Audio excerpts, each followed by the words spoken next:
નમસ્કાર, પાંચના પંચ સાથે હું જયમિની અને સમાચારની શરૂઆત કરીશું ગાંધીનગરથી। ગાંધીનગરના જિલ્લાના દહેગામ તાલુકાના બહિયલ ગામમાં મોડી રાત્રે બે જૂથો વચ્ચે હિંસક અથડામણ થતા ગામમાં તંગદિલીનો માહોલ સર્જાયો છે। સોશિયલ મીડિયામાં આઈ લવ યુ મહાદેવ લખવામાં આવતા વિવાદ વધ્યો હતો અને બે કોમો વચ્ચે સામસામે પથ્થરમારાની ઘટનાઓ સામે આવી હતી।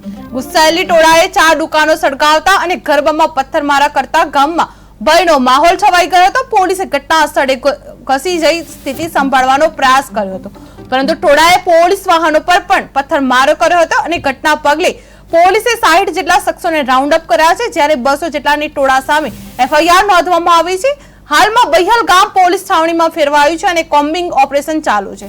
દહેગામ તાલુકાના બહિયલ ગામમાં 3 નોરતાની રાત્રે ગરબા ચાલી રહ્યા હતા, તો બીજી તરફ બે જૂથો વચ્ચે સામાન્ય બાબતે થયેલા ઝઘડાએ હિંસક સ્વરૂપ ધારણ કર્યું છે। ટોળા દ્વારા ગરબામાં પથ્થરમારો કરાતા નાસભાગ મચી ગઈ હતી, તો બીજી તરફ ટોળા દ્વારા ગામની એક દુકાનમાં શટર તોડી આગ ચાપી દેવામાં આવી હતી।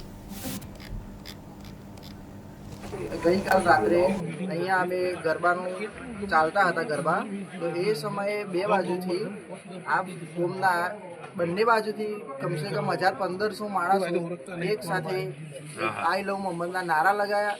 એની સાથે એકદમ પથ્થરમારો ચાલુ કરી દીધો। પથ્થરમારો ચાલુ કરતા ગરબા જે રમતા હતા